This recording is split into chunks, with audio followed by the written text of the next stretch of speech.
सेवेला सेवक झालो तुमच्या लागलो निज चरणा अहो स्वामी तुकया देवा यावरी न करावा अभिनो जयति जगति माया यस्य काया दवसे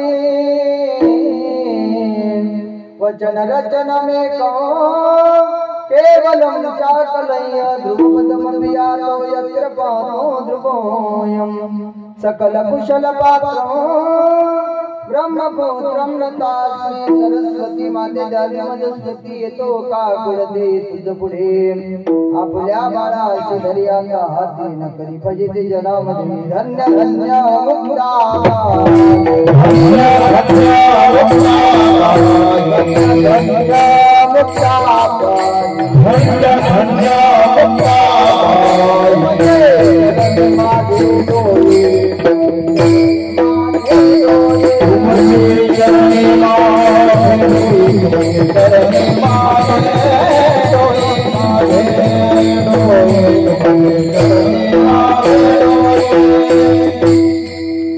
धन्य मुक्ताबाई तुमची चरणी माझी डोई माझा केला अंगीकार दाखविला अपराध परमस्तक हे पायावरी या वारकरी संताच्या श्री संताची माझा चरणावरी साष्टांग हे करी दंडवत संपाद्य ज्ञानम विधाय भक्तिं विलोकितो येन समाधिराजः वैराग्यवन्तं सुविचारयुक्तं नमामि जोगं शिरसा गुरुं विठाला विठाला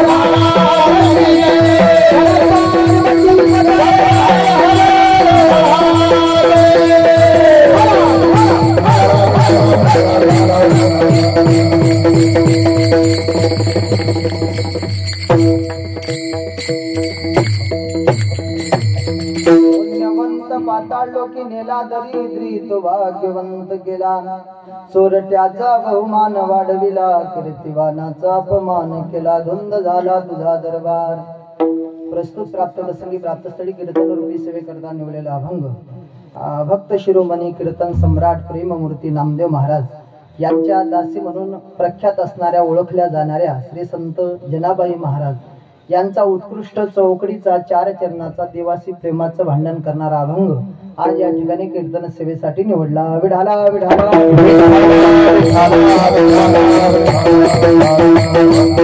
अभंगावर थोडं विस्तृत चिंतन करण्यापूर्वी थोडासा परिहार द्यायचा म्हणजे असा उपस्थित प्रभुप्रिय सज्जन तथागत भक्तिमती माता आज जो काही हा सेवेचा सुयोग नवे नवे जे काही कीर्तन रूपी वाक्पुष्प आकारण कारण करुणावरून आले भक्त वांछा कल्पतरू तडी देतो निंदित पितांबरधारी श्री भगवान पंढरीनाथाच्या चरणी अर्पण करण्याचं सौभाग्य तथा आदरणीय परमश्रद्धेय गुरुनाम गुरु वैकुंठवासी श्री गुरु मोतीराम महाराज यांच्या चरणी अर्पण करण्याचं सौभाग्य आज या ठिकाणी मला प्राप्त होतंय निमित्त जवळजवळ इथं बसलेल्या सर्वांना ज्ञात आहे भगवंताच्या असीम कृपेने अनेक संत महात्म्यांच्या आशीर्वादाने परिसरातील श्रोतृ मंडळी परिसरातील टाळकरी मंडळी परिसरातील हरिभक्तिप्राण मंडळी सर्वांच्या सहकार्याने समस्त ग्रामस्थाच्या अथक परिश्रमाने कार्यकर्ते मंडळीच्या सुंदर अशा नियोजनाने गेले अनेक वर्ष झाले चालत असलेला मला वाटतं आदरणीय परमश्रद्धेय गुरुनाम गुरु वैकुंठवासी सद्गुरु मोतीराम महाराजांच्या 69व्या ब्रह्मलीन सोहळ्यानिमित्त हा उत्सव आपला या ठिकाणी संपन्न होत आहे गेल्या अनेक वर्षापासून आपला हा उत्सव या ठिकाणी संपन्न होत आहे मलाही या उत्सवामध्ये अनेक मला वाटतं जे 4-5 वर्ष मी या ठिकाणी सेवा केलेली आहे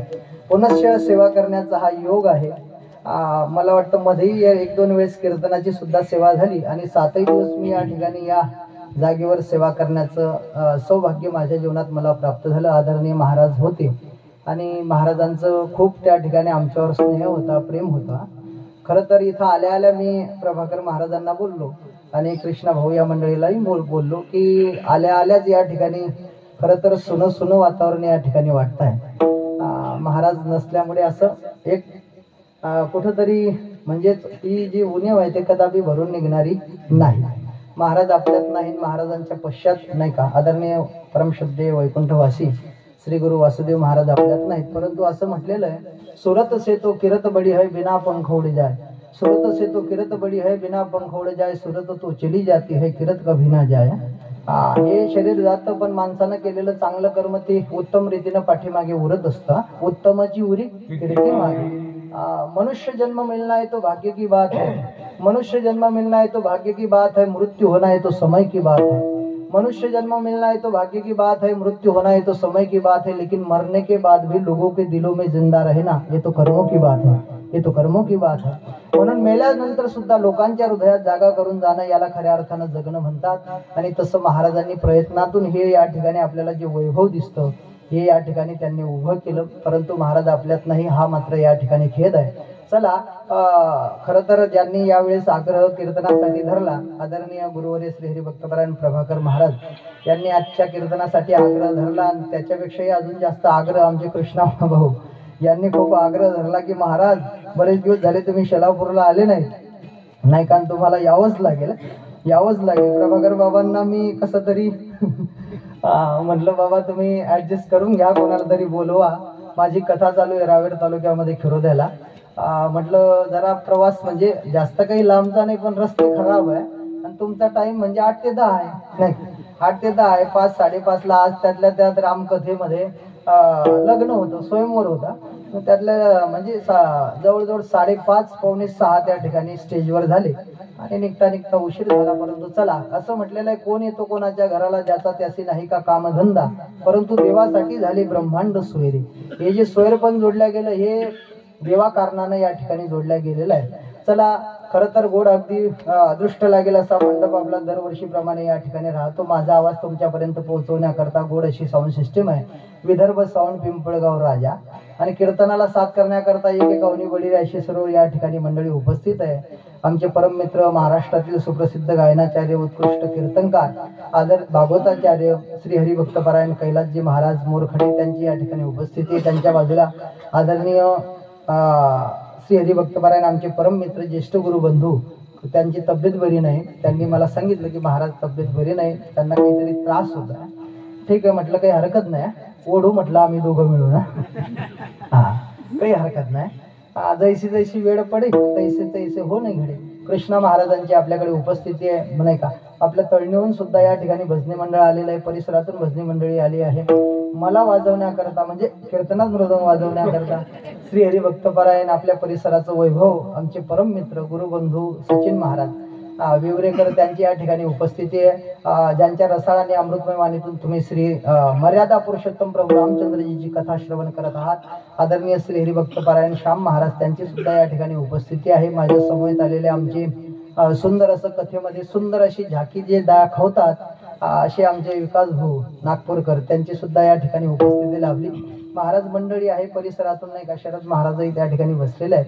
अजून बाबाजी पुरुषोत्तम महाराज बाबाजींची सुद्धा या ठिकाणी उपस्थिती आहे. सगळी मंडळी आहे. चोपदार बाबा आहेत, विनेकरी बाबा आहे नाही का. या चोपदारापासून तर त्या चोपदारापर्यंत सगळी मंडळी नाही का. सगळ्या मंडळीची सेवा आहे. चला, खरं तर अभंग मी थोडा मोठा घेतलेला आहे नाही का. अभंग थोडा मोठा आहे, 4 चरणी आहे आणि 4 चरणाचा आहे. जिथपर्यंत 10 वाजत नाही तोपर्यंत सोडवण्याचा प्रयत्न करू. टाइम झाला की सोडून देऊ. विठाला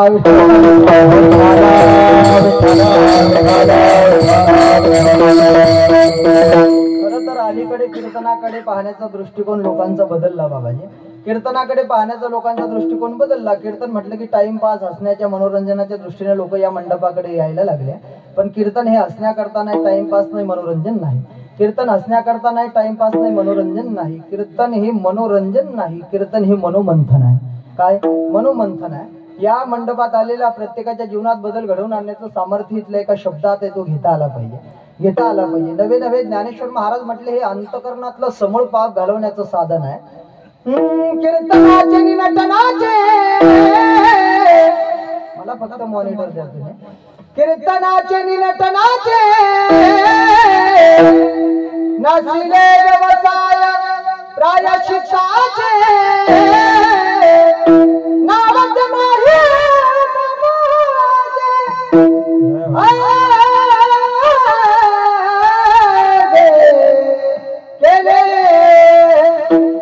अंतकरणात दादा समोर पाप घालवण्याचं साधन म्हणजे कीर्तन आहे. नावाचे नाही पापाचे ऐसे केले, पाप शिल्लक ठेवत नाही. पाप जाऊ द्या, एक वेगळ्या अंगाने आपल्या पुढे एक मुद्दा ठेवतो आणि पुढे चलतो. नवे नवे कीर्तन हे एक पार्लर आहे. पार्लर तुम्ही म्हणाल महाराज आतापर्यंत ब्युटी पार्लर ऐकलं, पण कीर्तन पार्लर काही ऐकलं नाही.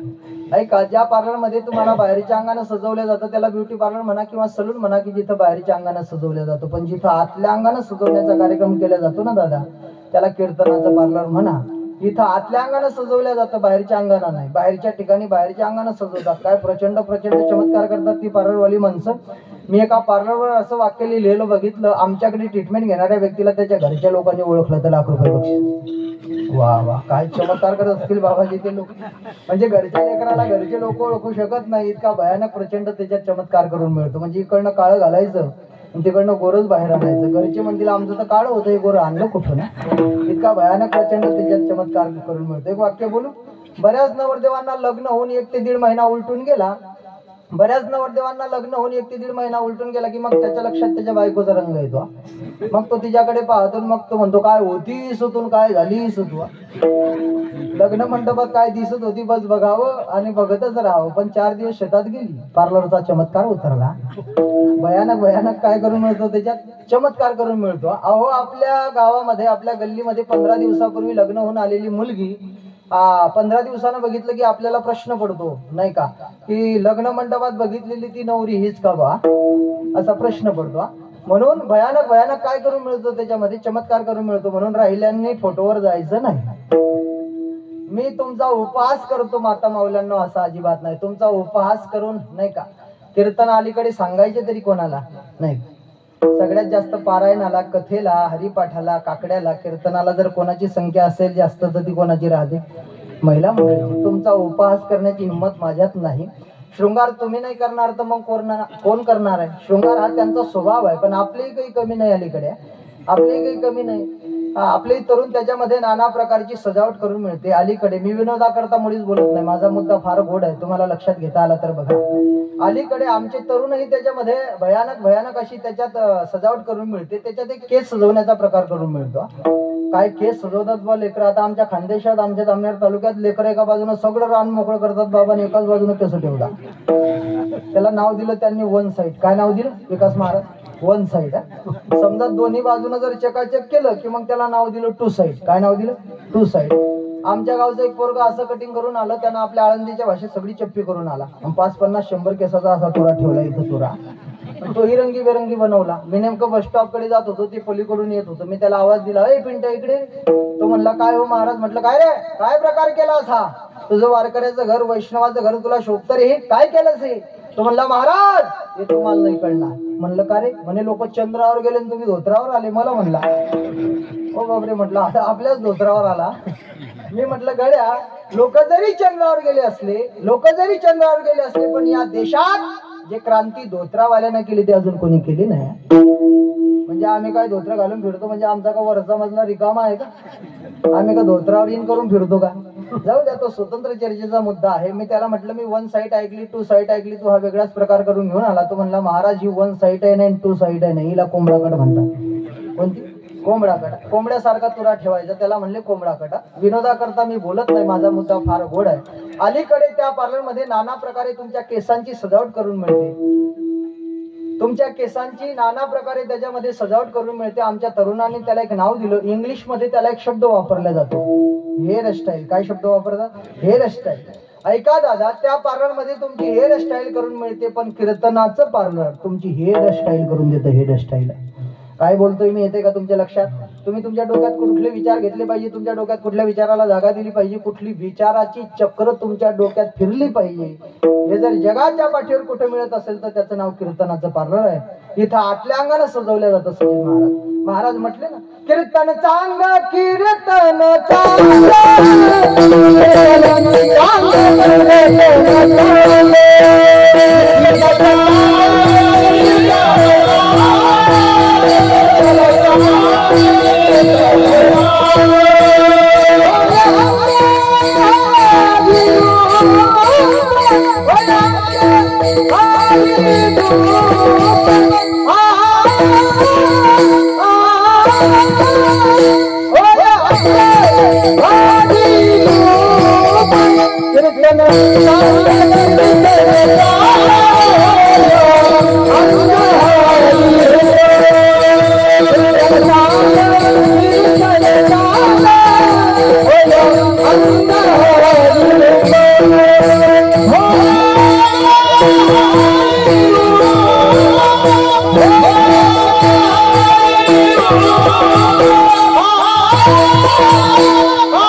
अंग होय अंग हरिरूप. अंग हरिरूप होण्याचं हे साधन आहे, म्हणून याच्याकडे मनोरंजनाच्या टाइमपासच्या दृष्टीने कदापि बघू नका. हे तुमचं माझं जीवन बदलण्याचं साधन आहे. चला, जनाबाई महाराज या अभंगाद्वारा देवाशी त्या ठिकाणी भांडतात. तसं भांडणाचं प्रकरण बघितलं तर अनेक त्या ठिकाणी संत देवाशी भांडतात. अनेकांनी त्या ठिकाणी देवाशी भांडण केलं. जेव्हा सामान्याशी बोलतो त्याला विवाद म्हणतात. भक्त जेव्हा भगवंताशी बोलतो भक्त भगवंताशी बोलतो त्याला संवाद म्हणतात. जेव्हा कुरुक्षेत्रावरती जेव्हा भगवान आणि अर्जुनामध्ये संवाद झाला त्याला संवादच म्हटले ना. जे बोलणं झालं ज्याच्यातून गीता तत्व बाहेर आलं, श्रीकृष्ण अर्जुन संवादी, त्याला संवाद म्हटलं जातं. आणि विद्वानाशी बोलतो त्याला वाद म्हणतात.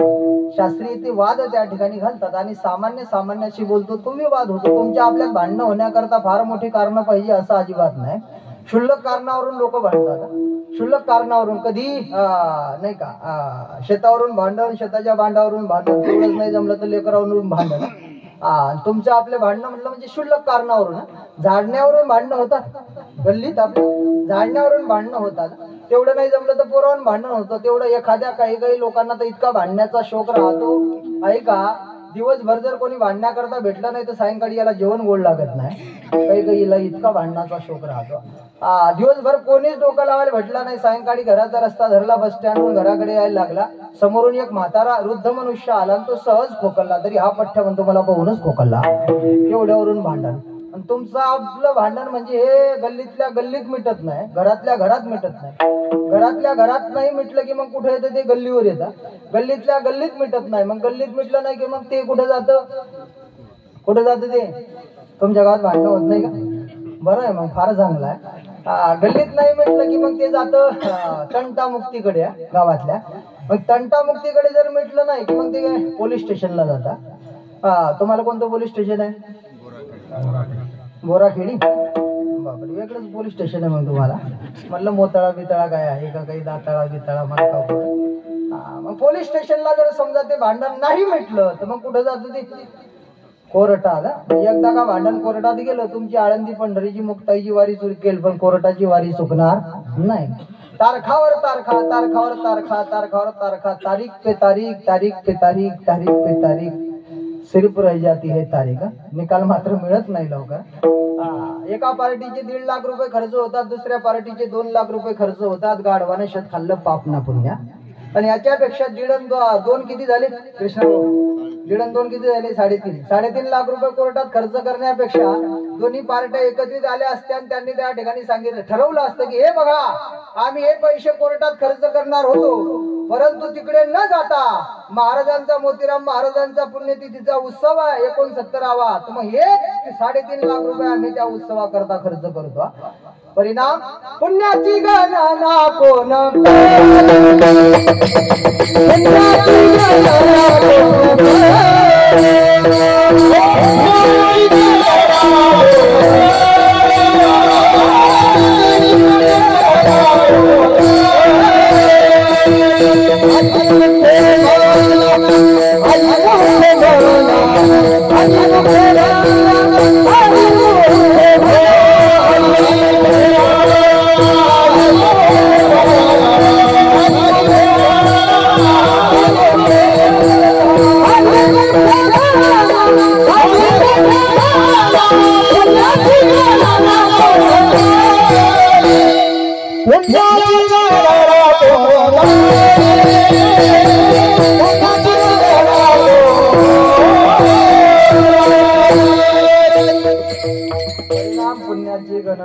न करी, पण क्षुल्लक कारणावरून माणसं भांडतात. संतही त्या ठिकाणी भांडतात. अनेक संतांचे भांडणं त्या ठिकाणी सांगता येतील. तुकोबराय भांडले, ज्ञानोबराय भांडले, नाही का? ज्ञानोबराय भांडतात, कानोबा तुझी घोंगडी सांगते, आम्हासी का दिदली वांगोली रे. तुकोबराय ही देवाशी भांडतात. काकडा होतो ना आपल्याकडे, काकडा. हा, सचिन महाराज कोण कोण राहतं काकड्याला? काकड्याला आपल्या परंपरेमध्ये अनन्य साधारण असं महत्व आहे. आम्हालाही आळस येतो ना काकड्याला. 2-2, 2:30 वाजेपर्यंत जागरण होतं. काय काकड्याला नाही, पण काकड्याला आपल्या परंपरेमध्ये अनन्य साधारण असं महत्व त्या ठिकाणी आहे. एखाद्या वेळेस कीर्तन चुकलं तरी चालेल, चुकू देऊ नका बरं. कीर्तन चुकलं तरी चालेल, पण काकडा मात्र चुकू द्यायचा नाही. एखाद्या वेळेस कथा चुकली, हरिपाठ चुकला तरी चुकू द्यायचा नाही. पण काकड्याला मात्र त्या ठिकाणी आवर्जून सप्ताहातल्या तरी आपण राहिलं पाहिजे. काय काकड्याचा महिमा आहे? काकड्याला तुम्ही शलापुरातल्या महिला याच्यात नवल नाही. मग महाराज म्हटले, रंभाधिकनाच ती उभ्या जोडोनी हात, उभ्या जोडोनी हात, त्रिशूळ डमरू घेऊन आला गिरजेचा कांत, त्रिशूळ डमरू घेऊन आला गिरजेचा कांत. पंचप्राण आरत्या घेऊन या देवश्रिया येतील, भावे ओवाळते राई रखुमाईचा पती. कोण येतात? देवश्रिया, नाही का? त्या देवश्रिया जाऊ द्या. त्रिशूळ डमरू घेऊन आला गिरिजेचा कांत. तुम्ही ज्याची उपासना करतात ना, श्री शिवाय नमस्तुभ्यम, ते भगवान भोलेनाथ, देवो के देव महादेव कोणाच्या काकड्या करता आले बाबाजी? पांडुरंगाच्या. त्रिशूळ डमरू घेऊन आला गिरिजेचा कांता. म्हणून काकड्याला आपल्या परंपरेमध्ये अनन्य साधारण असं महत्व आहे. महाराज म्हटले, कोटी ब्रह्म हत्या मुख पाहता जाते, किंवा जळती पातकाच्या राशी काकडा आरती देखील. नुसती काकड्याची आरती जरी बघितली ना, पापाच्या राशीच्या राशी जळून भस्म होतात. म्हणून काकड्याला आलं पाहिजे. नाही आंघोळ करून येता आलं तर चालेल, पण काकड्याला आलं पाहिजे. काकड्याची पहिली मालिका होती, दुसरी मालिका होती, तिसरी मालिका होती, चौथी मालिका होती. भोपाळ्या प्रकरण जेव्हा सुरू होता, भोपाळ्या प्रकरण सुरू झालं म्हणले हे तुकोबराय देवाशी भांडतात. एक अभंग तुम्ही पहा.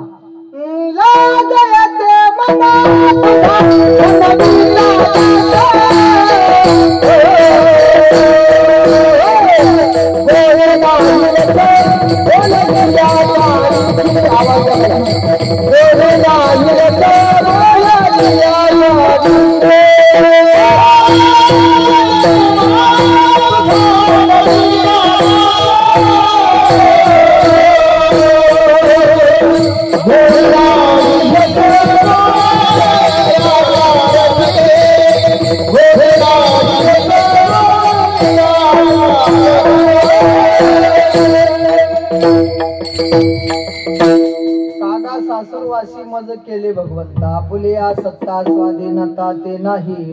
हे तुकोबराय देवाशी भांडतात. असे अनेक संत देवाशी भांडले. आपल्या वारकरी परंपरेमध्ये ज्यांना अनन्य साधारण आपण महत्व दिलं, मुस्लिम समाजात जन्माला आलेले संत श्री संत कबीर महाराज. कबीर महाराज सुद्धा देवाच्या समोर जातात आणि देवाशी भांडतात. हे देवा, अरे तू काय समजतो स्वतःला? आम्ही जर तुमची उपासना करतो, तुम्ही जर आमच्यावर प्रसन्न आहेत, तर मग आम्ही म्हटल्याप्रमाणे तुम्ही वागलं पाहिजे. आणि आम्ही म्हटल्याप्रमाणे जर तुम्ही वागला नाही, तर मग तुमच्यात आणि आमच्यात वाद झाल्याशिवाय राहणार नाही. अरे खबर लेना मेरी नहीं तो होगी तेरी मेरी, खबर लेना मेरी नहीं तो होगी तेरी मेरी, खबर लेना मेरी नहीं तो होगी तेरी मेरी, खबर लेना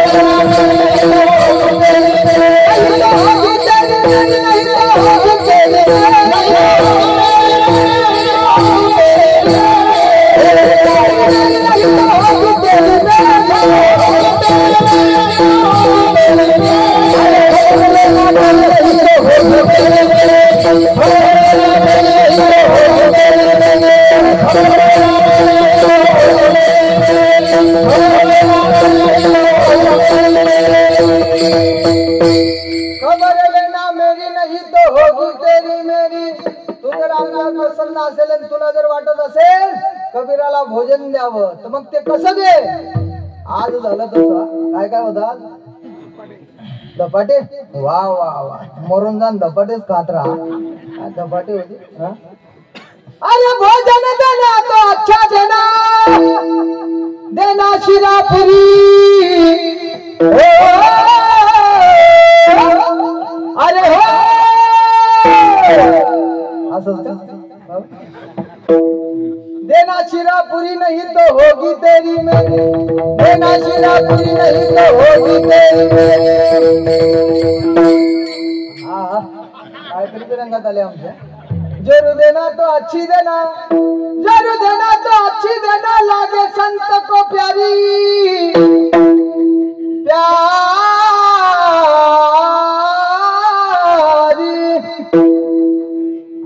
लागे संत को प्यारी तुला जर त्या ठिकाणी मला पत्नी द्यायची असेल तर मग ते कशी दे वारकरी दारावून गेला तर तिने म्हटलं पाहिजे वारकरी बुवा महाराज या चहा घेणार का दूध घेणार का नाही तर मग साधू संत येती घरा मागचे पुढचे दार बंद करा अशी नको दिवा अशी नको दिवा तिनं वारकऱ्यावर प्रेम केलं पाहिजे विचारलं पाहिजे महाराज जेवणात का जेवून आला का जेवणार एवढं तरी विचारलं पाहिजे जोरू देना तो अच्छी देना जोरू देना तो अच्छी देना लागे संत को प्यारी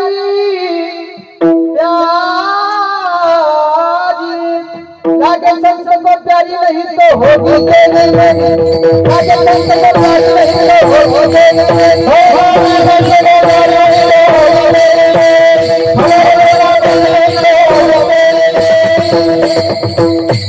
जाऊ द्या असं अनेक संतांचं भांडण बाबाजी आपल्याला सांगता येईल जनाबाई महाराज त्या ठिकाणी भांडतात मग का भांडायला नेमकं कारण पाहिजे ना भांडायला विनाकारण भांडता येईल का घेणं ना देणं दिवसाकंदी लावून येणं घेणं ना देणं कोणाशी भांडता येईल का कैलास महाराज नाही भांडता येणार काहीतरी कारण पाहिजे ना भांडण्याकरता मग काय कारण झालं नेमकं ऐका जनाबाई महाराज म्हटलं म्हणजे बालपणाचं त्या ठिकाणी भगवंताची उपासना करू लागल्या आणि भक्ती कधी केली पाहिजे माणसानं कौमारी आचरत प्राज्ञ असं म्हटलेलं आहे बालवयामध्ये त्या ठिकाणी परमार्थ केला पाहिजे तरणा भाग्यवंत नटे हरी कीर्तन दातांनी राजीनामा दिल्यावर दातांनी राजीनामा दिला की राम नाही म्हणता येत आपण म्हणावं म्हणा ना बाबा राम तर बाबा म्हणतात लांब लांब पण राम मात्र ओठावर येत नाही हे परमार्थ तरुणपणात त्या ठिकाणी शोभतो तरुणपणात शोभतो बालवयातच त्या ठिकाणी जनाबाई महाराजांच्या अंतकरणात भगवंताच्या चरणाविषयी आवड निर्माण झाली परिणाम असा झाला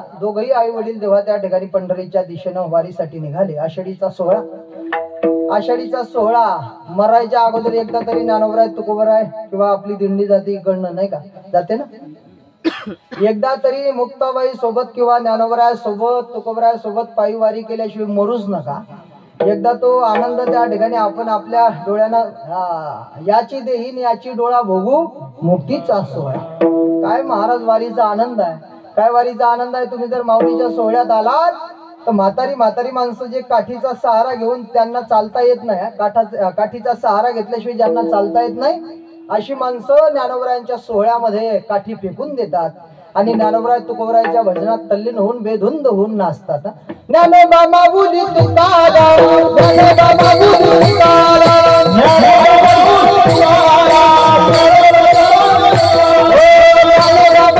तुकाराम ज्ञानोबा माऊली तुकाराम ज्ञानोबा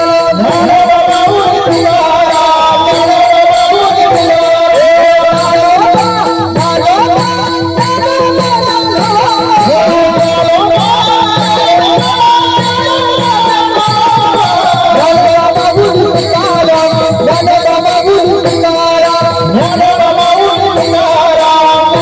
माऊली बाबा कसे नाचतायत आपले वा वा वा त्यांच्याकरता एकदा जोरदार टाळी वाजवा सगळे अशी वृद्ध माणसं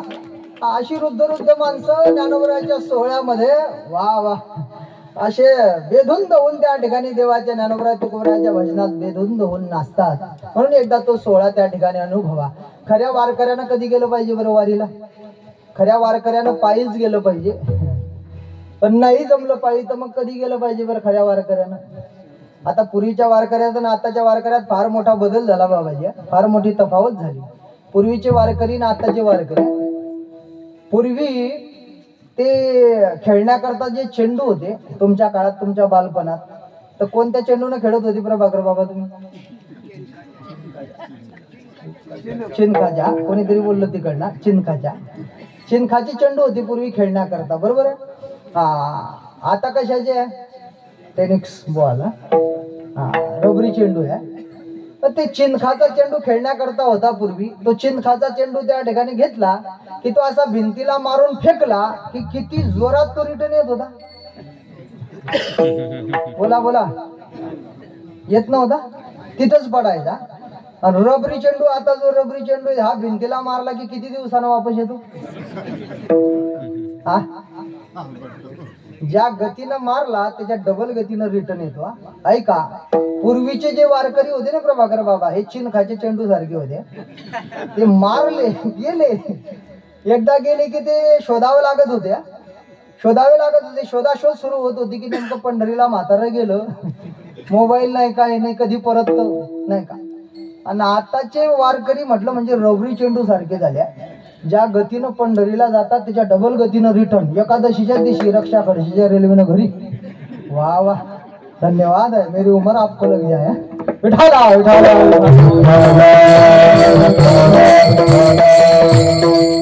म्हणजे आम्ही बी आलो यंदा सचिन महाराजांनी नाही का, एकादशीच्या दिवशी रिटर्न.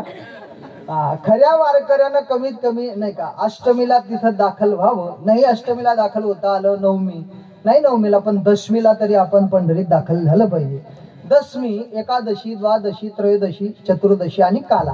काला झाला की हाला नाही का, काला घेऊन निघालं पाहिजे. चला, जनाबाईचे आई वडील पंढरीच्या वारीसाठी निघाले. जनाबाईनं हट्ट धरला की बाबा मला सुद्धा त्या ठिकाणी वारीला यायचं आहे. जनाबाईच्या वडिलांनी सांगितलं अगजनी हट्ट करू नको, फार मोठा समाज त्या ठिकाणी पंढरीमध्ये एकत्रित येतो, तू मात्र हट्ट धरू नको. पण या जगात 3च हट्ट प्रसिद्ध आहे. एक आहे बाल हट्ट, दुसरा स्त्री हट्ट, तिसरा राज हट्ट. ज्यांचे ज्यांचे लग्न झाले त्यांनी स्त्री हट्ट अनुभवला, कैलास महाराज. ज्यांचे ज्यांचे लग्न झाले विनेकरी बाबा त्यानं स्त्री हट्ट अनुभवला. ज्यांना ज्यांना लेकर झाले त्यानं बाल हट्ट अनुभवला. पण राज हट्ट मागच्या वर्षी 2 वर्षापूर्वी जो लोकांना माहित नव्हता आतापर्यंत राज हट्ट म्हणतात कशाला, तर 2 वर्षापूर्वी लोकांनी आपल्याला दाखवला की कशाला म्हणतात राज हट्ट. राजगादी प्राप्त करण्याकरता 50 गुवाहाटीला सुद्धा नेता येतात नाही का. राजगादी प्राप्त करण्याकरता काका पुतण्याला सोडून जाऊ शकतो. राजगादी प्राप्त करण्याकरता लोक काय करतील काही सांगता येत नाही. त्याला म्हणायचं राज हट्ट. राज हट्ट वेगळा आहे, श्री हट्ट वेगळा आहे, हा बाल हट्ट. मग नाविलाज झाला आणि जनाबाईला घेऊन त्या ठिकाणी निघाले. मग आषाढी एकादशी झाली, द्वादशी झाली, त्रयोदशी झाली, चतुर्दशी झाली, काला झाला. काला झाला मग निघाले घरी जाण्याकरता. घरी जाण्याकरता निघाले, पांडुरंगाच्या मंदिरामध्ये दर्शन घेऊन घरी जाण्याकरता निघाले.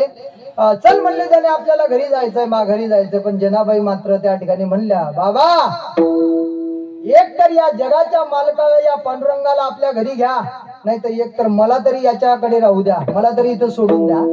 मी मात्र आता घरी येणार नाही, परत माघारी येत नाही. अगं म्हणले जाणे हट्ट करू नको, इथं तुझा सांभाळ कोण करणार?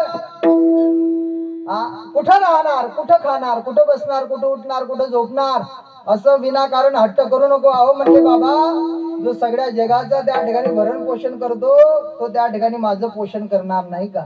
पोषित जगाची एकला, पोषित जगाची एकला,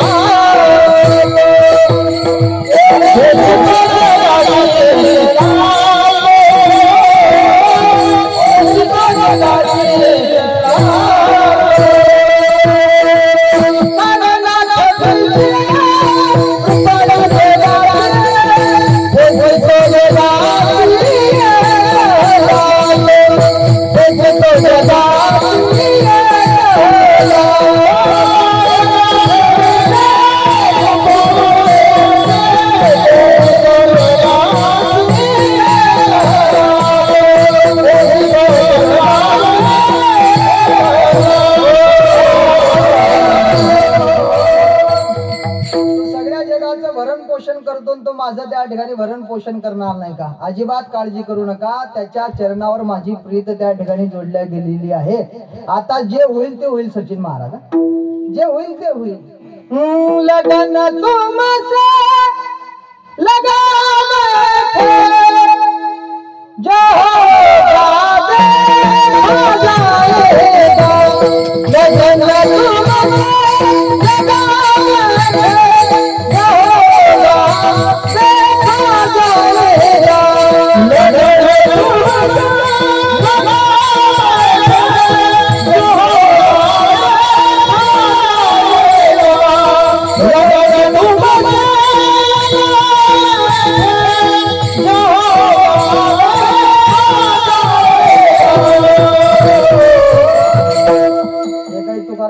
आजच्या काळात त्यातलं प्रमाण नाही बरं. गोड अशी कवीने केलेली रचना आहे. लगन तुमसे लगा बैठे जो होगा देखा जाएगा, तुम्हें अपना बना बैठे जो होगा देखा जाएगा.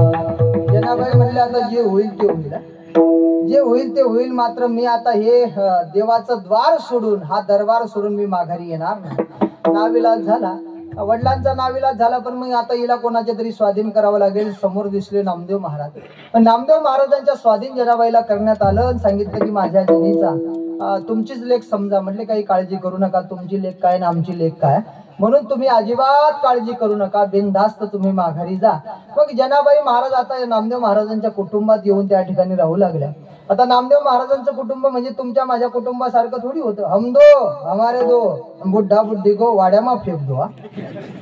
वा वा, जय हो. जय न वाड्यात फेकले ते देव कधीच कल्याण करणार नाही, कधीच कल्याण करणार नाही. नामदेव महाराजांचं कुटुंब म्हणजे फार मोठं कुटुंब. राजाई गोनाई दोघी सासू सुना, दामा नामा जाना बापले. आता मोजा तुम्ही. राजाई गोनाई दोघी सासू सुना किती झाल्या? महिला मंडळ मी घरी जाऊ का? राजाई गोनाई दोघी सासू सुना किती झाल्या? 4 कशा काय झाल्या? डबाटे जास्त झाले का तुम्हाला? 2च झाले ना. राजाई गोनाई दोघी सासू सुना, राजाई आणि गोनाई 2. दामानामा जाना बापले. दामानामा, दामानामा बरं भिका भिमाना का समजो. दामानामा किती झाले? राजाई गोनाई दामानामा 4. लढाई गोडाई साई साखराई, नारा विठा गोंदा मादा हे चौघे पुत्र, जन्मले पवित्र त्याचे वंशी, नारा विठा गोंदा माधा. 4 आणि 4.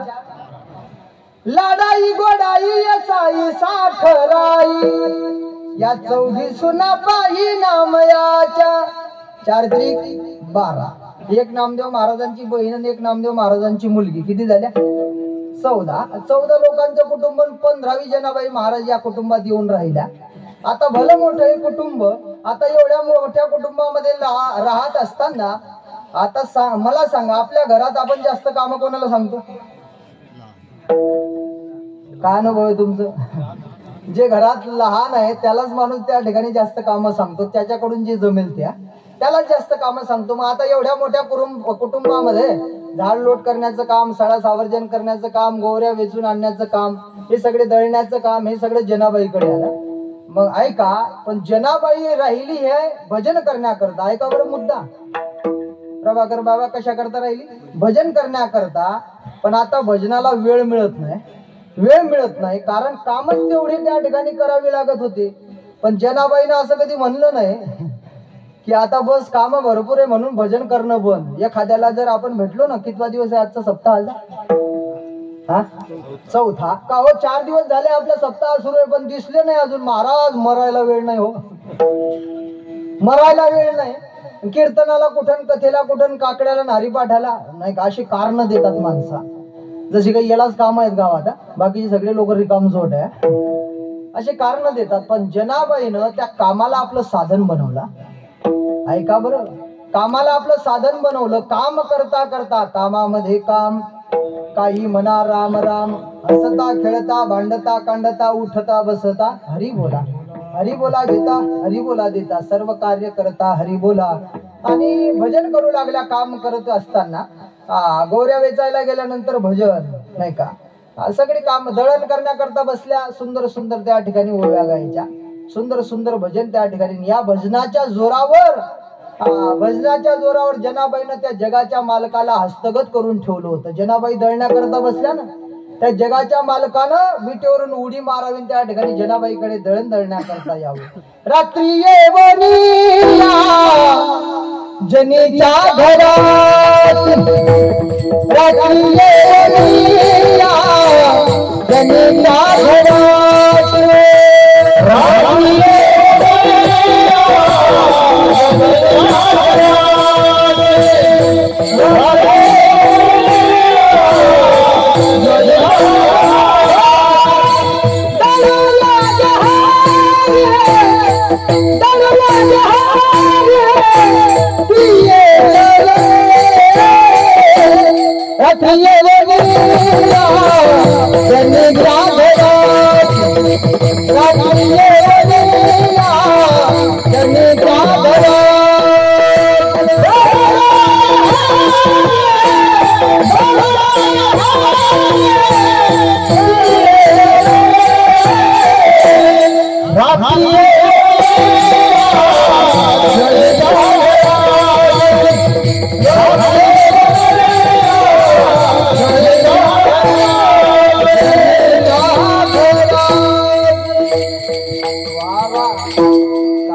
भजन असेल बाबा आणि त्या भजनाला बोलून जगाच्या मालकानं किती गोड महिलांना देवा घरूनच त्या ठिकाणी सुंदर असं ते स्वर प्राप्त झालेलं आहे.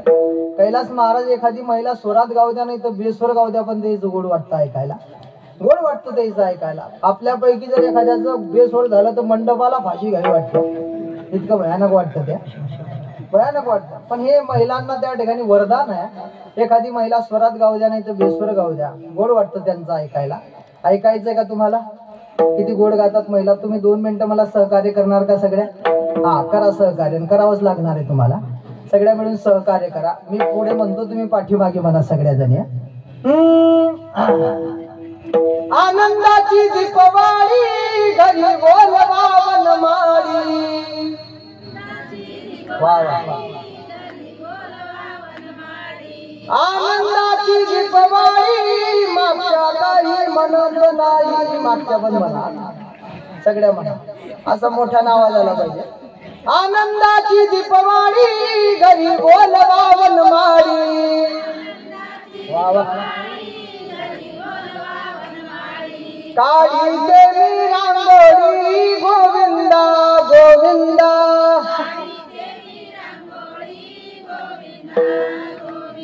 अरे तू ये रे बा विठ्ठला, तू ये रे बा विठ्ठला. ओ गाऊ कौतुके तू ये रे बा विठ्ठला.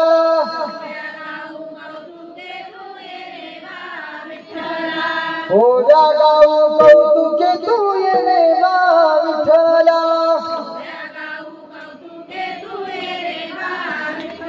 वा वा वा. खरंच बाबाजी सांगा इमानदारीनं, असं वाटतं की त्यांनी गात राहावं आपण ऐकत राहावं. गोड वाटतं त्यांचं ऐकायला. मग तुम्हाला असं वाटतं का तुमचाच आवाज चांगला आहे का? आमचे का कमी आहे का हे बसलेले सगळे? हा, आपला झेंडा खाली नका पडू देऊ. हा, आपला झेंडा खाली नका पडू देऊ. आमचा कसा आवाज, आता तुम्ही शांत बसा बघा आता आमचा आवाज कसा येतो. आता सगळ्यांनी मला सहकार्य करायचं 1 मिनिट. सासू आणि सासरा दिला तिसरा.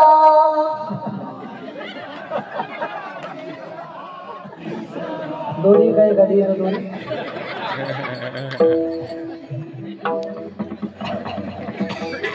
मेरी उम्र आपको लग जाए सबको. वाह वाह. और हमें तो अपनों ने लूटा, गैरों में कहा दम था. जहाँ म्हैस पानी में डूबी थी वहाँ पानी कम था.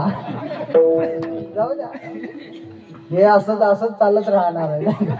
आपलीच पार्टी आपल्याला सपोर्ट करत नाही म्हणून तो सरकार पडतात. विठाला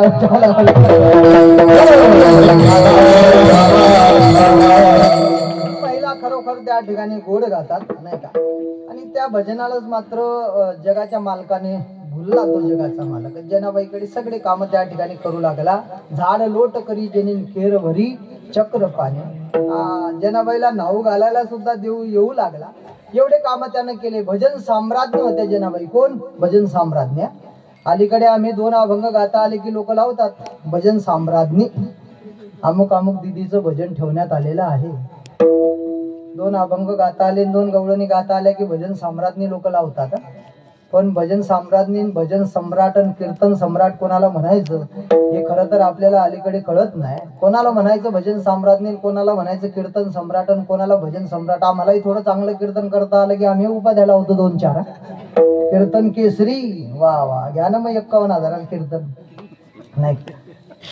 कीर्तन केसरी. कीर्तन केसरी. बापरे बापरे, जाऊ द्या, फार मोठी लिस्ट आहे. आल्या आल्या आमचे प्रभाकर महाराज म्हटले या श्री श्री महंत 1008. म्हटलं लागली पाहिजे तुमच्या कृपे.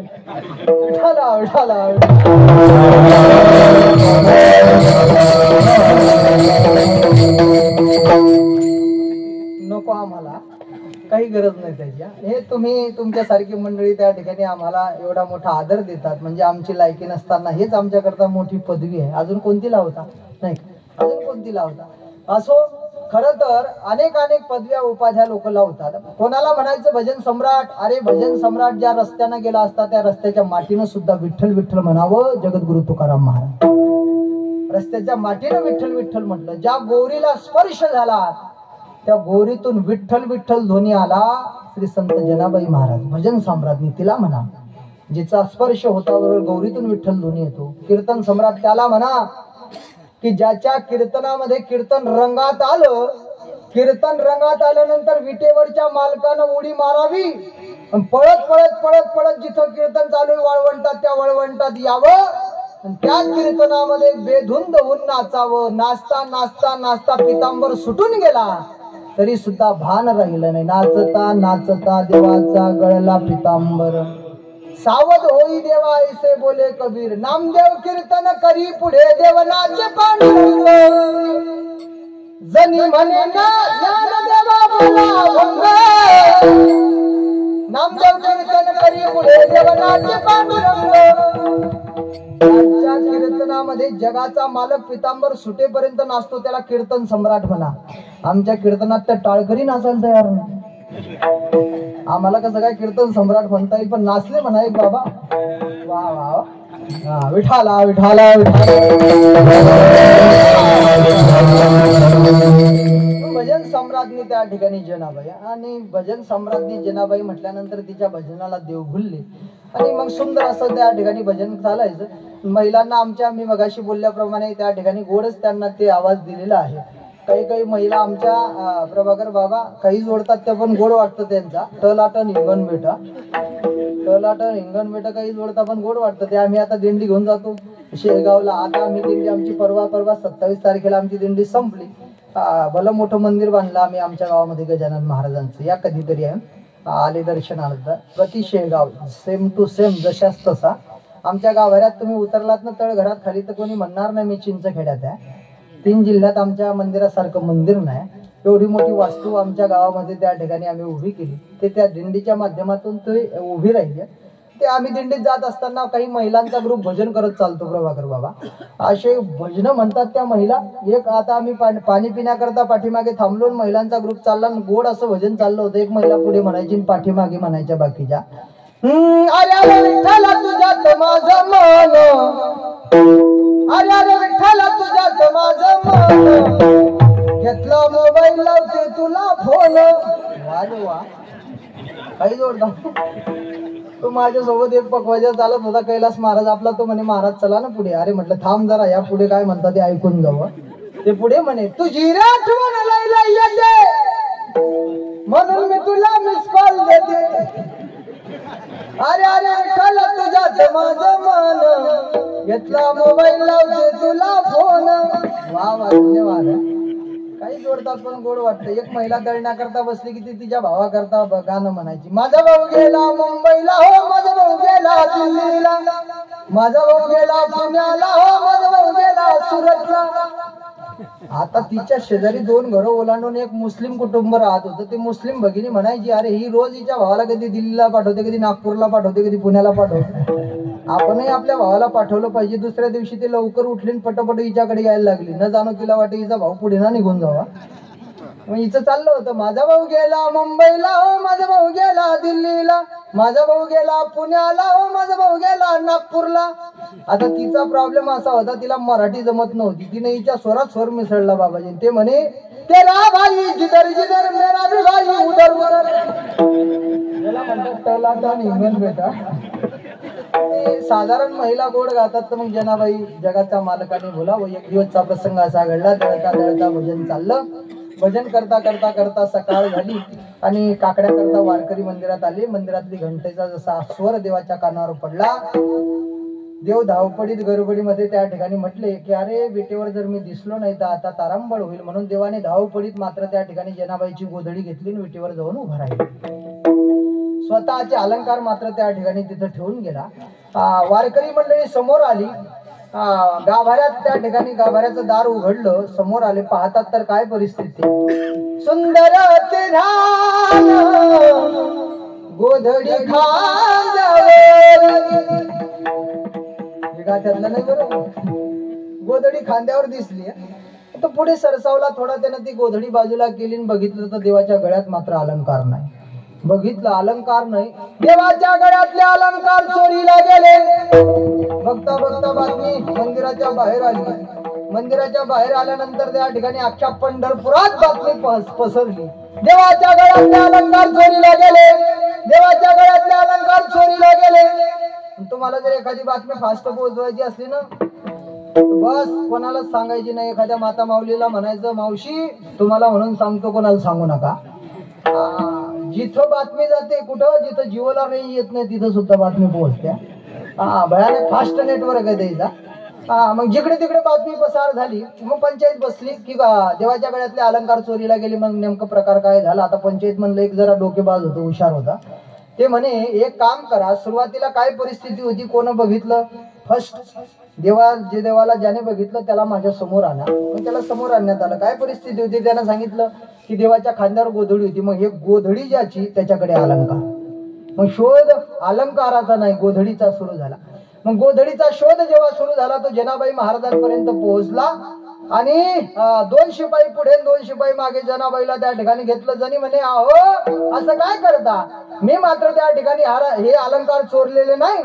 तो जगाचा मालक रोज माझ्याकडे भजन करण्याकरता येतो, रोज करू लागतो, रोज भजन करू लागतो. आज मात्र धावपडीत गडबडीत तो स्वतःचे अलंकार इथं विसरला आणि माझी गोधडी घेऊन गेला. पंचायत मध्ये आणण्यात आलं. पंचायत मध्ये सुद्धा जनाबाईनं तोच जाब त्या ठिकाणी सांगितला, पण सभा घोबडांची होती. जनाबाईचं लाख खरं होतं, पण खरं सिद्ध होण्याकरता या जगात या देशात 500 वर्ष लागतात. किती वर्ष लागतात बाबा? काहींना रेंज आहे, काही आउट ऑफ कव्हरेज एरिया. जनाबाईचं लाख खरं होतं, पण ते खरं सिद्ध होण्याकरता नाही का, खऱ्याला फार कसोटी असते. सोन्यालाच कस लागतो म्हणतात, लोखंडाला कस लावण्याची गरज नाही. अहो राम झालेच नाही अशी म्हणणारी अवलाद याच भूमीत जन्माला आली. पण आपल्या पूर्वजांनी ज्याच्याकरता कष्ट घेतले ते मागच्या 22 जानेवारी 2024 रामलला अयोध्येत विराजमान झाले. त्यांचीच कथा आपण या ठिकाणी श्रवण करतोय. आता चला, जनाबाईचं लाख खरं होतं, पण सभा घोबडांची होती, कोणी मानायला तयार नाही. सर्वानुमते ठराव पास झाला. हिच्यावर मात्र त्या ठिकाणी गुन्हा आपण दाखल केला पाहिजे. मग सजा द्या, काय तिला सुळावर द्या. सुळावर त्या ठिकाणी वाळवंटा सूळ रोवण्यात आला. पण किती मोठा गुन्हा केलेला असला तर आपल्याकडे एक शेवटची त्याची इच्छा त्या ठिकाणी विचारण्यात येते, अशी तरतूद आहे एक संविधानामध्ये. अशी तरतूद आहे की शेवटची इच्छा विचारा. जनाबाईला विचारण्यात आलं, काय वाटतं तुला, काही खावं वाटतं का, कोणाला भेटावं वाटतं का, नाही का, काही प्यावं वाटतं का, काय असेल तुझी इच्छा शेवटची त्या ठिकाणी सांग. जनाबाई महाराज म्हटल्या, तुम्ही जर माझी शेवटची इच्छा पूर्ण करणार असाल तर एक काम करा, मला एकदा त्या काळ्या विठ्याचं तोंड पाहू द्या, मला त्याच्यापर्यंत घेऊन चला. ठीक आहे म्हटलं, काही हरकत नाही. जनाबाईला घेतलं. जनाबाईने सांगितलं तुम्ही पाठीमागे थांबा, मलाच मात्र पुढे आत गाभाऱ्यात जाऊ द्या, कोणी माझ्या बरोबर येऊ नका. जनाबाईचा तो रुद्र अवतार झालेला पाहून जगाचा मालक, विटेवरचा मालक त्या ठिकाणी थरथर कापू लागला. ऐका मंडळी, पांडुरंग परमात्मा कंसासारख्या बलाढ्य शत्रूला कापत नाही, रावणासारख्या बलाढ्य शत्रूला तो घाबरत नाही, पण जनाबाई सारख्या भक्ताला तो घाबरल्याशिवाय राहत नाही. ध्यानात घ्या तुम्ही. जनाबाई सारख्या भक्ताला तो घाबरतो. जनाबाई धाड धाड धाड धाड धाड पुढे आल्या आणि जगाच्या मालकानं मान खाली घातली. जनाबाईनं पटकन त्या ठिकाणी शिव्या द्यायला सुरुवात केली. अरे अरे विठ्यामुळं मायाच्या ताराच्या तुझी रांडगंडकी झाली, सती सावित्री चुडा झाली, तुझे गेले मरे तुला पाहोनी काढले. अगं जने झालं काय, काय शिव्या घालतीस मला? अरे म्हणे आता काय खाली मान घालून उभा राहिला, काय शिव्या देते असं मला विचारतो वर तोंड करून. काय केलंस तू? का माझ्या मुळावर उठला? असा कार विठ्ठला तू माझ्या मुळावर गाव कधी पूजारी देते सुरावर असा कार विठ्ठला तू माझ्या मुळावर गाव कधी कुठे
तुम्हाला बरं वाटतं पण इथं पिळ पळतो.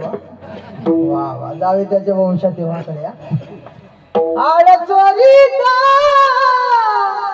माझा कीर्तन करून गेलं की 2 तास येत नाही बाबा. अरे म्हटले तू का आमच्या मुळावर उठला असा कार्य विठ्ठला तू माझ्या मुळावर गाव करी पुजारी मज देती सुळावर.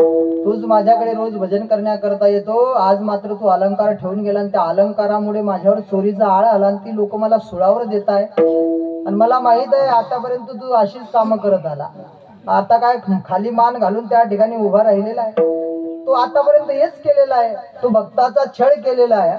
तू भक्ताचा छळ केलेला आहे. आतापर्यंत तू काय काय केलेलं आहे. आज तुझ्या पुढे मी तुझी यादी वाचून त्या ठिकाणी सांगणार आहे. तू काय काय केलेलं आहे.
महाराज आजारी म्हणे. आजारी दास आहे बाबा.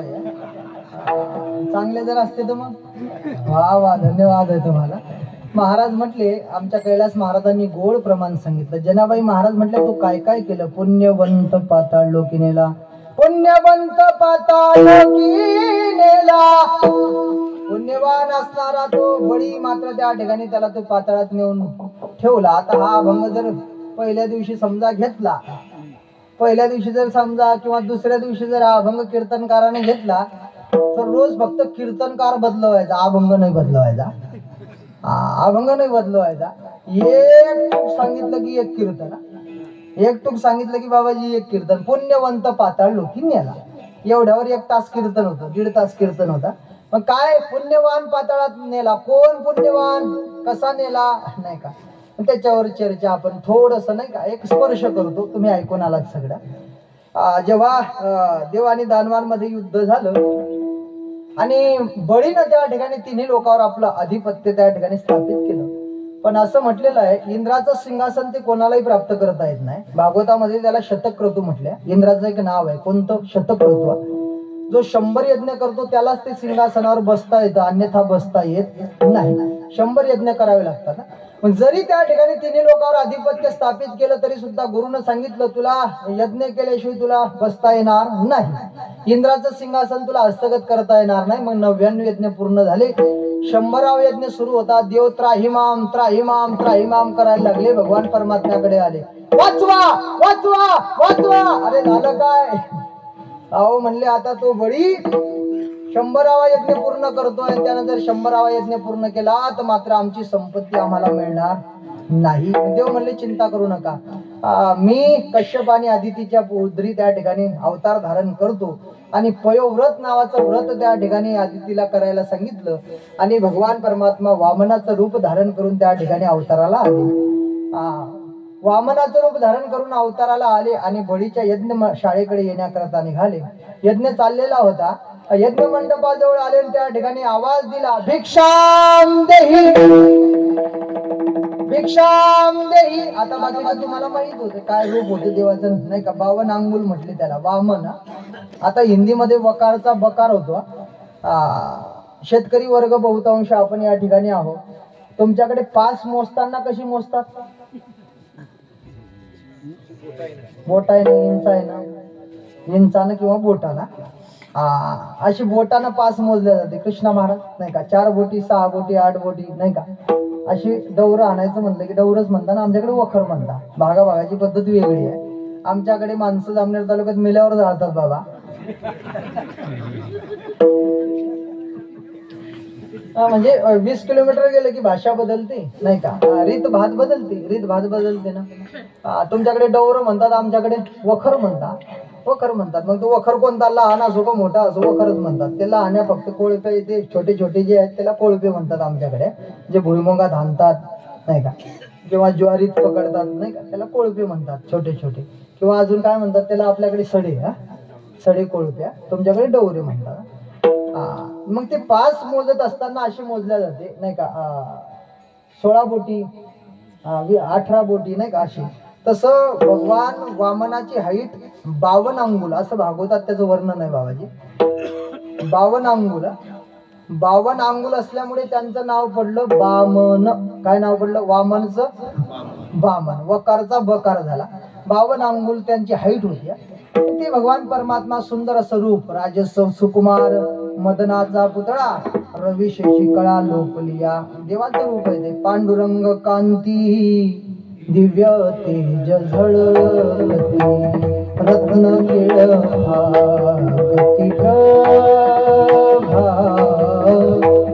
अगणित लावण्य तेज पुंजाळणी, नवर्ण वेदेची शोभा, कानडाग विठ्ठल करनाथ तेने मज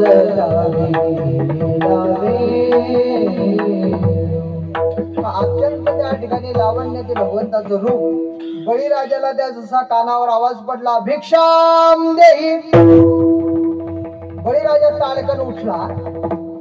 गुरुदेवाने सांगितलं, असं काय करतो? म्हणे, दारावर कोणीतरी भिक्षुक आलाय. अरे म्हणले, हा यज्ञाची पूर्णाहुती झाल्याशिवाय उठता येत नाही. अहो असं काय करता? म्हणले, आमच्या बापदादांची परंपरा आहे, दारावरून त्या ठिकाणी भिक्षुक हा बिनमुख जाऊ नये. बिनमुख गेली या अतिथी नेगे सकळ सुकृताची संपत्ती. ही आमची परंपरा आहे. दारावरून भिक्षुक माघारी जाता कामा नये. अरे म्हणले, असं करू नको राजा. पूर्णाहुती झाल्यानंतर उठ. म्हटले, तोपर्यंत जर तो निघून गेला तर मग काय फायदा आहे आमचा? आतापर्यंत जे आम्ही करत आलो काही फायदा होणार नाही. बळीनं ऐकलं नाही. न मानावे ऐसे गुरुचे वचन, जेने नारायण अंतरेला. मग पटकन उठला आणि तिथपर्यंत आला. आल्यानंतर भगवंताचं रूप पाहून तर तो त्या ठिकाणी देवाच्या रूपाकडेच बराच वेळ पाहत होता. म्हटले, कुठून आलात तुम्ही? म्हटले, साधूचं गाव विचारू नका. बहता पाणीवर चलता साधू. साधूचं गाव विचारू नये.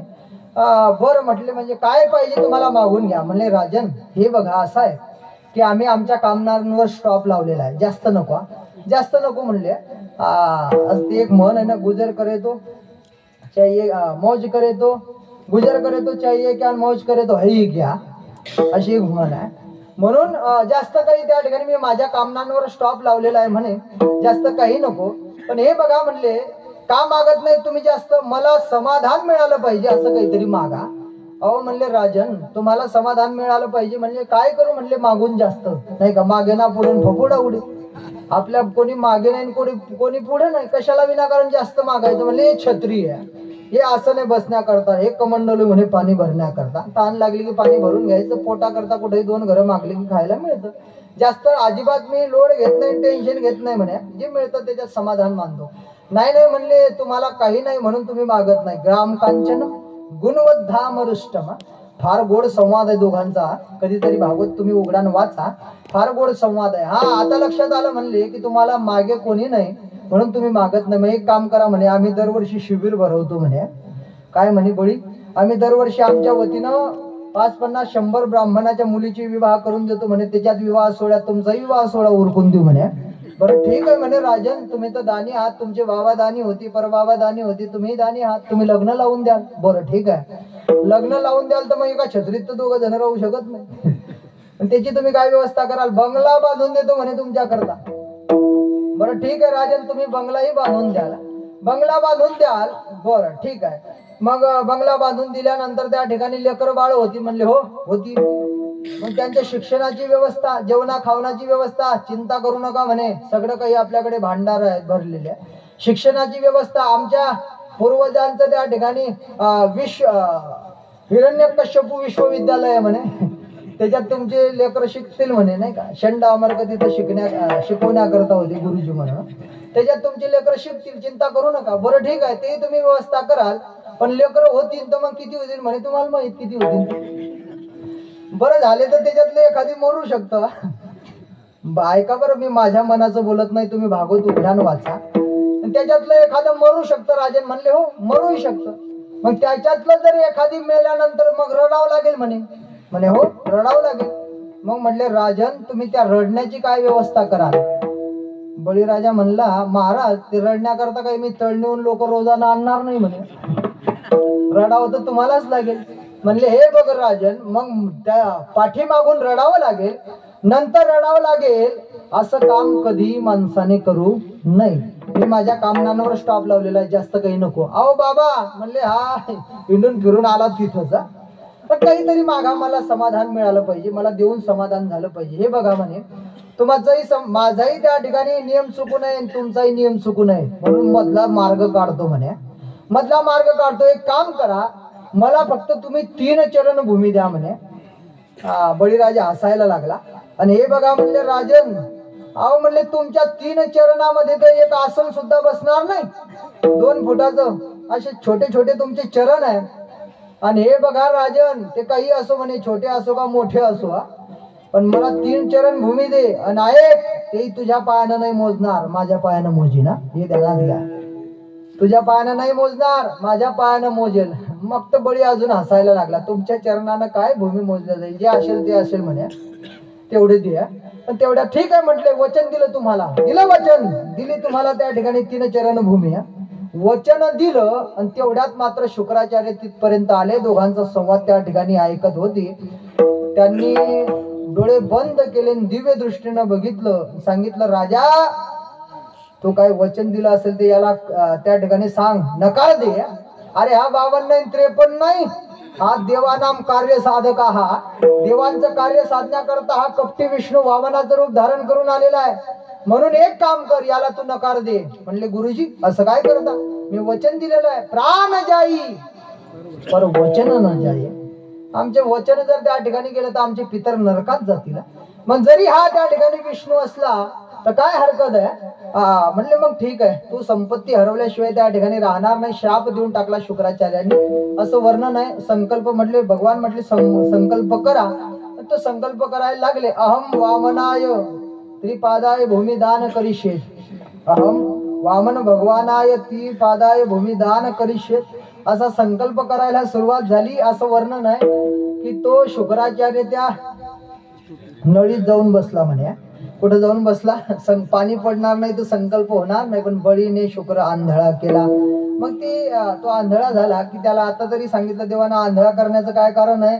आतापर्यंत तुम्ही 2 डोळ्यानं पाहत होते, आता 1 डोळ्यानं पहा, असा त्याचा अर्थ आहे. झाला संकल्प झाला, सांगितलं ठीक आहे घ्या म्हटले मोजून, भूमी मोजून घ्या म्हटल्यानंतर देवानं त्या ठिकाणी विराट रूप धारण केलं. विराट रूप धारण केल्यानंतर एका पावलामध्ये खालचे आतल वितल सुतल तलातल महातल रसातल पाताल खालचे 7 लोक मोजून टाकले. दुसऱ्या चरणामध्ये भूलोक घोरलोक स्वर्गलोक जनलोक तपलोक सत्यलोक वरचे 7 लोक त्या ठिकाणी मोजून टाकले. खालचे 7 एका पावलात आणि दुसऱ्या पावलात वरचे 7 मोजून टाकले. तिसरं चरण ठेवण्याकरता जागा शिल्लक राहिली नाही. तिसरे चरण ठेवण्याकरता जागा शिल्लक राहिली नाही. मग भगवान परमात्मा म्हणले बळी आता तिसरं चरण मी कुठं ठेवू ते सांग. ऐका आता धन्य आहे तो बळी. तो बळीराजा म्हणला हे प्रभू आतापर्यंत तुम्ही माझं धन मोजलं, आतापर्यंत तुम्ही माझं धन मोजलं, अजून धनाचा मालक शिल्लक आहे. तिसरं चरण माझ्या डोक्यावर ठेवा आणि माझ्या वचनाची पूर्तता करा. हे शब्द बळीच्या मुखातले निघाले. भगवान परमात्मा बळीवर प्रसन्न झाले. वरमृही माग म्हणली तुला काय पाहिजे? म्हणले काही नको. जब देखे नाथ चरण कमल तिहारो. आता मात्र मनात काही इच्छा राहिली नाही. पण तुम्हाला जर त्या ठिकाणी द्यावंच वाटत असेल, तुम्ही जर माझ्यावर प्रसन्न असाल तर एक काम करा, मी दरबारात येईल आणि दरबारातून बाहेर जाईल तर तुमचं दर्शन मला घडलं पाहिजे, अशी काही व्यवस्था करा. भगवान म्हणले सरळ सरळ म्हण ना दरबार म्हणून राहा, म्हणून वॉचमॅन बनू ना. कारण तू दरबारात कधी येशील कधी जाशील हे कधी कळेल मला. दरबार म्हणून राहावं लागेल ना. राहावं लागलं. द्वारपाल बळी द्वारी झाला. द्वारपाल बळी त्या ठिकाणी बळीच्या दारात भगवान परमात्म्याला द्वारपाल बनावं लागलं. पुढचा गोड अजून इतिहास आहे. पुढे दिवाळीच्या किंवा भाऊबीजच्या निमित्तानं त्या ठिकाणी रुक्मिणी माता आल्या आणि भगवंताला घेऊन गेल्या. मला हे सांगायचं जनाबाई म्हणल्या तो पुण्यवान असणारा बळी त्याला मात्र तो पाताळात नेऊन घातला. पुण्यवंत पाताळ लोकी नेला. अजून काय केलं? दरिद्री तो भाग्यवंत केला. तो दरिद्री असणारा सुदामा ब्राह्मण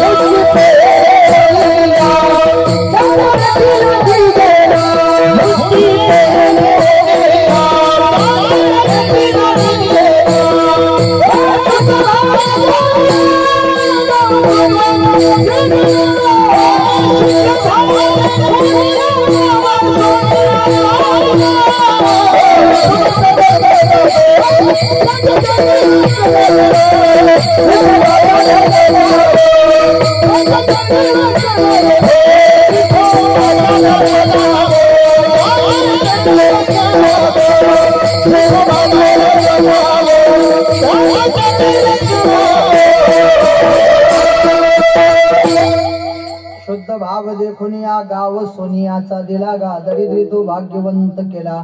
चोरट्याचा बहुमान वाढविला. तो चोरटा कोण? रत्नाकर. एवढी एक कथा सांगितली की 1.5 तास होतो. रत्नाकर रत्नाकर म्हणजे वाल्या पोळी. दरिद्री तो भाग्यवंत केला. चोरट्याचा बहुमान वाढविला. किती मान वाढवला? त्यानं जसं लिहिलं बोलीला वाल्मिक तैसेची करीन. वर्तुनी दावीन म्हणे नामा किंवा नामा म्हणे. त्याचा तो किन्ही लोकांमध्ये त्या ठिकाणी मान वाढवला आणि कीर्तिवानाचा अपमान केला.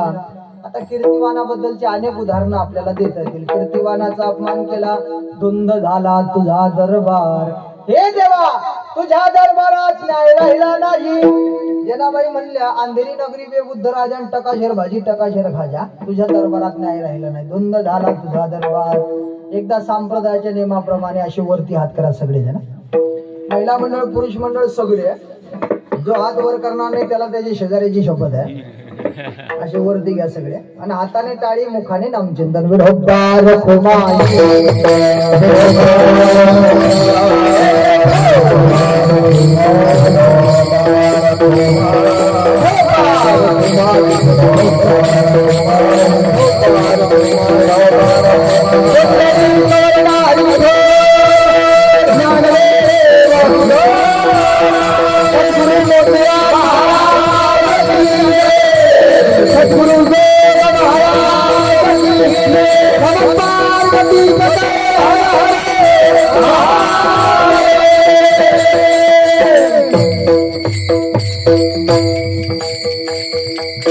झाला तुझा दरबार. अजून काय केलं? वैर्या सिद्धी दिली, मोक्ष सिद्धी. वैर्याला मात्र तू मोक्ष दिला. आता कोण कोण वैरी होती? अनेक वैर्याची यादी आपल्याला देता येईल. कपटी या दिली, महानिधी.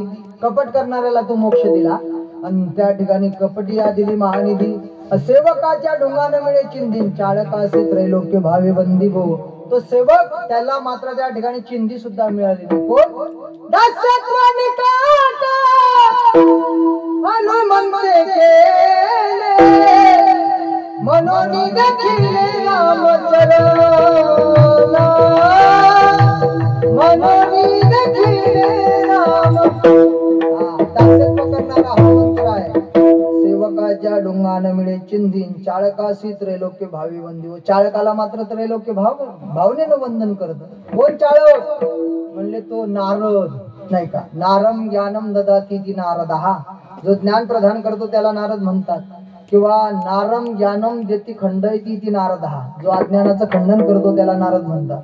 आमचे गुरुजी फार गोड व्याख्या सांगायचे. म्हणजे नारद, त्यांना हातात घेतलेलं काम कधीच रद्द होत नाही, त्याला म्हणतात नाराज. असा राहतोच गावागावात.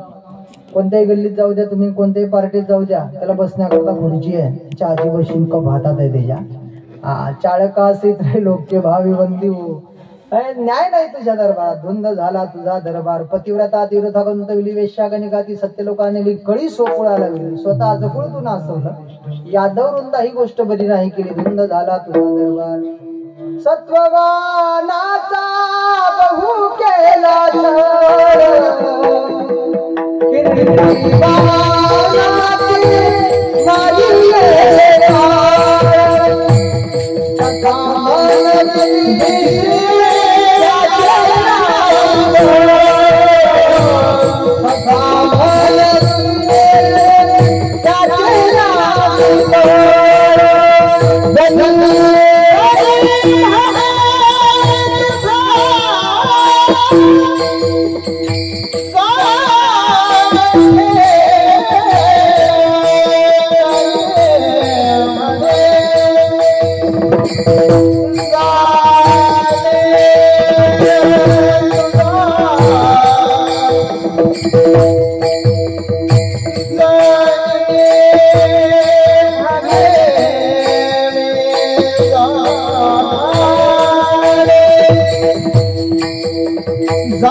केला छळ कीर्तिवानाचे बारिले बाळ सका म्हणविसे त्याचे नासे बळ जनी म्हणे मी जाणे तुझा खेळ धुंद झाला तुझा दरबार तुझ्या दरबारात न्याय राहिला नाही असं जनाबाई त्या ठिकाणी बोलू लागल्या दोघांचा हा प्रेमाचा त्या ठिकाणी संवाद म्हणूया प्रेमाचं भांडण म्हणूया देवाने सांगितलं जनाबाई तू काळजी करू नको तुझ्यावर जरी हा त्या ठिकाणी आड आलेला असला तरी जनाबाईला पुन्हा त्या ठिकाणी जेव्हा शिपाई वाळवंटात घेऊन आले सुळावर देण्याचा प्रयत्न झाला पण त्या सुळाचं पाणी झालं आणि जनाबाईची ख्याती मात्र त्या ठिकाणी संबंध जगाला कळाली म्हणून असा हा देवाशी प्रेमाचं भांडण करणारा जनाबाईचा गोडासा चौकडीचा 4 चरणाचा अभंग आहे अभंग भला मोठा आहे एका चरणावर आपण चिंतन करण्याचा प्रयत्न केला बाकीचा सोडून दिला आला योग मोतीराम महाराजांच्या कृपेनं वासुदेव महाराजांच्या कृपेनं तो पुन्हा हाच अभंग घेऊन पुढच्या चरणावर चिंतन करण्याचा आपण प्रयत्न करूया ज्ञानेश्वर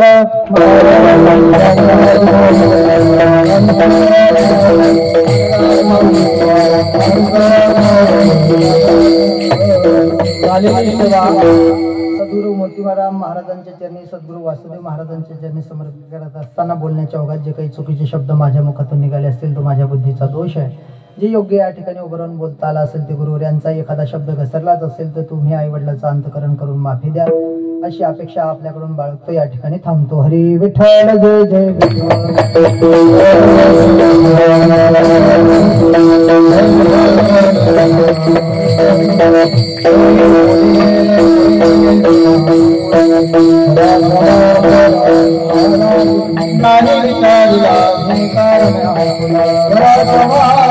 विठ्ठल